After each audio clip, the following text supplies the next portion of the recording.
Não posso respirar, não posso mais nadar. A terra está morrendo, não dá mais pra plantar. E se plantar não nasce, se nascer não dá. Até pingada boa é difícil de encontrar. Cadê a flor que tava aqui? Poluição comeu. O peixe que é do mar, poluição comeu. O verde onde é que está? Poluição comeu. Nem Chico Mendes sobreviveu. Bonita, né, gente? Bonita, interessante, no ritmo de São João, mas shot ecológico. Quem é o cantor? Quem é o escritor e compositor? Quem dá vida a essa música? Por que eu estou falando disso? Eu estou falando disso aí, lembrando do saudoso Gonzagão, Luiz Gonzaga, no sentido de conversar com vocês hoje acerca de uma coisa que tem crescido de forma absurda, tá? Observe que nada que é produzido em qualquer lugar ou em qualquer espaço da história do homem no mundo é produzido, ou pelo menos não deveria ser assim, é produzido para ficar guardado e fechado. Tudo visa ser socializado, difundido, reutilizado, remasterizado, transformado, feito de uma outra forma, customizado. Inventaram a roda, mano, nós temos, era uma roda de pedra, virou de madeira, depois virou de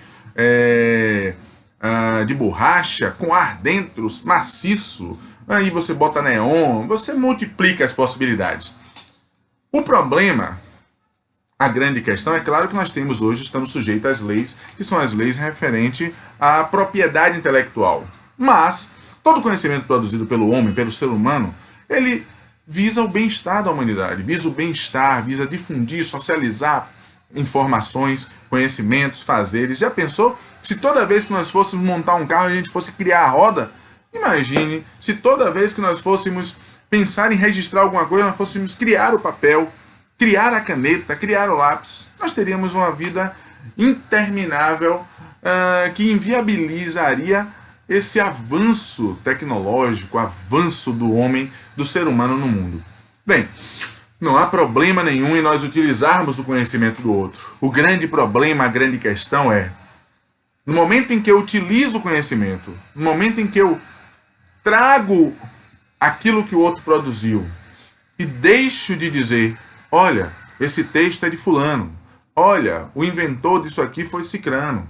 Mesmo que não seja de forma escriturária, pelo menos a título de menção, é importante que você qualifique, que você valorize a produção do outro. A produção da outra pessoa, da sua profissão, da sua espécie, aquilo que o outro traz. E indicar que você, na sua condição humilde, está dando continuidade ao legado trazido pela humanidade. Entende? Mas tem crescido tanto essa coisa de eu inventei, eu sou o pai, eu sou a mãe, eu sou o criador, que nós tivemos que adotar questões legais para salvaguardar a propriedade intelectual, para salvaguardar o registro de determinada atividade humana. Bem, estou falando isso muito direcionado a todo o contexto e tem me chamado a atenção uma coisa, quando eu abri esse canal, tem me chamado a atenção, inclusive eu fazia dessa forma.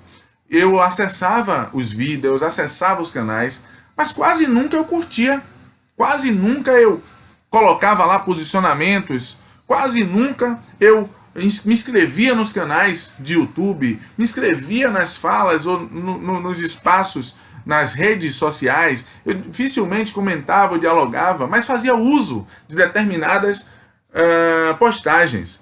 E quem faz a postagem tem interesses, vários interesses. Sejam eles de ordem comerciais, sejam eles de ordem de difusão e socialização do conhecimento, sejam eles no sentido de se conhecer, sejam eles de ser conhecido, seja ele no sentido de melhorar ou contribuir com alguma área, algum campo, alguma perspectiva, ou sejam todos eles. Há interesse de quem posta, há interesse de quem traduz, há interesse de quem escreve, há interesse de quem fala. Todos nós vivemos sob um mundo de interesse. Interesses positivos ou negativos. No nosso caso, nós estamos trabalhando com a perspectiva ideia do interesse positivo. E essa repetição de falas, essa repetição de materiais é tão grande, de uso de materiais sem dizer a quem ou de quem faz parte, que nós chegamos a criar um termo para denominar essa cópia, esse uso inapropriado, esse uso sem sinalizar de onde veio. Nós criamos uma palavra chamada plágio.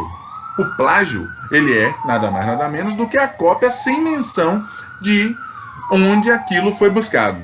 No mundo acadêmico, isso é mais gritante ainda. No mundo acadêmico, nós temos o quê? Temos uma perspectiva formativa que implica necessariamente no diálogo com autores, no diálogo com pessoas, no diálogo com conteúdos. Esse diálogo sobre conteúdos, essa abordagem ou construção de textos lá no processo de construção do trabalho de conclusão de curso, seja ele um projeto, seja ele uma monografia, seja ele uma tese, uma dissertação, seja ele o que for. Nessa produção, nós precisamos nos salvaguardar e tomar cuidado com relação a esse uso, com relação a esse indicativo de onde eu estou buscando e tirando a informação. Em não fazendo isso, nós estaremos incorrendo nas hipóteses de plágio. E hoje, meus queridos e queridas, nós temos uma série de ferramentas, a tecnologia ela contribui significativamente para que um texto ele seja simplesmente colocado em uma plataforma e nós tenhamos o percentual de plágio, a fonte, o lugar. Mas para além dessa questão legal, dessa questão que pode levar você a responder um processo, pode levar você a perder o seu investimento durante aquele processo formativo, o mais importante de tudo é que nós precisamos criar um sentimento, desenvolver um processo que tem uma dupla relação. A primeira é de valorizar a quem produz, valorizar as pessoas que se debruçaram, que se debruçam, sejam elas pessoas físicas ou jurídicas, na produção de uma forma de fazer, de ser, que tem contribuído com a vida. E segundo, sermos humildes o suficiente para dizer, olha, eu estou pegando o barco a partir daqui. Olha, a partir daqui, com base em fulano, em cicrano, em tais situações, eu estou produzindo, ou estou dando continuidade à produção. Até porque toda e qualquer produção ela é constante. O ser humano ele visualiza as coisas de forma diferentes. Aqui nessa sala, por exemplo, nesse local onde eu estou visualizando a sala de uma forma. Vocês estão enxergando de outra. Uma pessoa que esteja no meu lado direito visualiza de outra. Ou do esquerdo, de cima, de baixo. Então, um mesmo objeto, uma mesma coisa, um mesmo material pode ser visto de várias formas. Então, assim, não há limites para a produção do conhecimento. Agora, há limites para o processo de apropriação das informações de outras pessoas. E nós temos, e aí falando dessa questão do plágio, da apropriação, como é que eu vou me apropriar de uma leitura? Como é que eu vou me apropriar da fala de uma outra pessoa? Hoje nós temos normatizações específicas, seja a partir do que a ABNT, a Associação Brasileira de Normas Técnicas, preconiza, seja a partir do que a APA, seja a partir do que o modelo ou ferramenta Vancouver, mas de fato nós temos várias formas, regras para citar a pessoa, o sujeito. No caso de uma música, numa brincadeira que nós fizemos no início aqui, o shot ecológico, eu estou sinalizando para vocês, a produção é uma música, eu podia dizer, uma música minha, e as pessoas que nunca tivessem ouvido, o que eu acho difícil, mas pode acontecer, nunca ouviram dizer, poxa, o Wilson é um cantor, ele criou uma música maravilhosa, linda, mas na verdade não fui eu quem criei, eu estou replicando, eu estou brincando com ela, estou me relacionando com a música muito maravilhosa, por sinal, que retrata um momento específico da nossa vida no mundo, nossa vida nordestina no mundo, tá?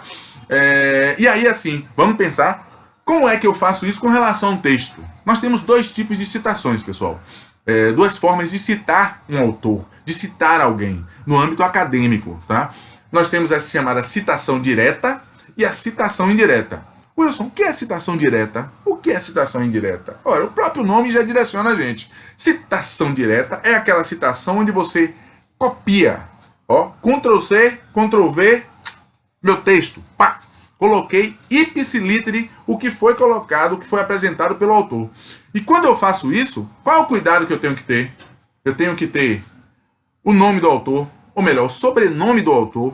Eu tenho que ter o ano em que a obra foi feita, editada, e eu tenho que ter a página onde se encontra essa informação. E além disso, lá nas referências vai ter a referência total da obra.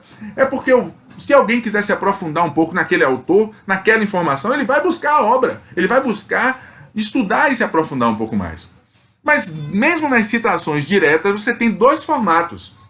Você tem um formato quando a citação tem mais de 3 linhas, e tendo mais de 3 linhas, ela vai ganhar um modelo específico, onde você tem um recuo diferenciado, o recuo de 4 centímetros, você tem o espaçamento entre as linhas dessa citação simples, tá? E o tamanho dela varia, pode ser 10 ou 11. Sem aspas, sem nada. Nome do autor, sobrenome do autor, ano e página. No caso da citação com menos de 3 linhas, você abre aspas. Citação, menos de 3 linhas, fecha aspas.